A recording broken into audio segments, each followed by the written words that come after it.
pozdrav, sem polkovnik Franc Koračin, vodja vaje, mednarodne vojaške vaje Adriatic Strike 2012.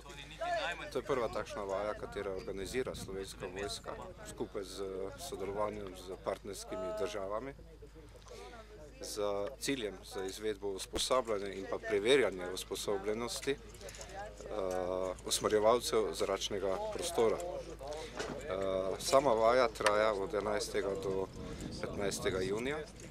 Moram reči, da bi se zahvalil tudi partnerskim državam za sopodporo pri organizaciji in pa izvedbi same mednarodne vojaške vaje. V tem trenutku imamo prisotnost tako pripadnike oboroženih sil italijanske vojske, madžarske vojske, hrvaške vojske in pa ameriške vojske.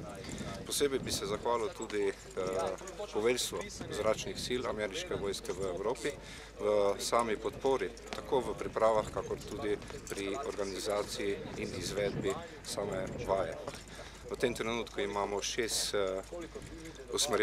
skupin usmerjevalcev zračne podpore in tu je tudi naša ambicija, da nekako prikažemo potrebo, pomen in vlogo teh usmerjevalcev na sodobnem bojišču in tisto, kar zadeva tudi v operacijah v podporo miru. Lahko rečem, da so tudi tuji pripadniki oboroženih sil zelo zadovoljni z organizacijo in izvedbo vaje. Moram reči, da ne samo pri organizaciji in podpori te vaje sodelujejo tudi tuja letala, strani ameriške vojske tip letala F-16, z italijanske vojske tip AMX in pa madžarske vojske AMX. Ta del samega načrtovanja in pa organizacije aktivnosti teče po celotnem ozemlju Republike Slovenije na delovnih točkah, katere imamo 4, tako v cilju podpore, zračne podpore gorskemu bojevanju, v naselju, v lokaciji Vrhovo, v podpori delovanju na delovni točki Gotenica in pa seveda na tem osrednjem vadbišču Poček, kjer bomo tudi dejansko z našimi letali, ki prav tako podpirajo vso organizacijo in pa podporo izvedbo usposabljanja usmerjevalcev zračne podpore z letali PC-9 in pa z helikopterjev tipa Bell 2006. V današnjem prikaznem predstavitveni vaji v sklopu mednarodne vojaške vaje Adriatic Strike želimo prikazati celotni del mednarodne vojaške vaje, kakšen je cilj in namen in te seveda samo organizacijo okrog usposabljanja usmerjevalcev zračne podpore.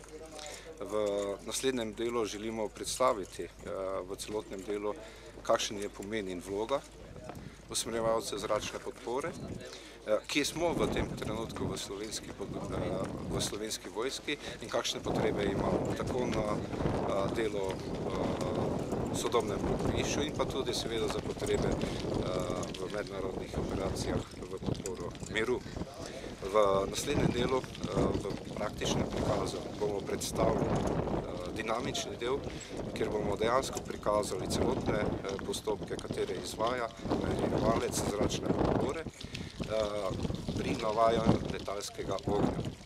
V današnjem delu bo tokrat navajanje letalskega ognja izvajal pripadnik oboroženih sil italijanske vojske ob nadzoru izkušenega pripadnika našega usmerjevalca, kateri je pripadnik 1. brigade v oddelku za usmerjanje združenega ognja.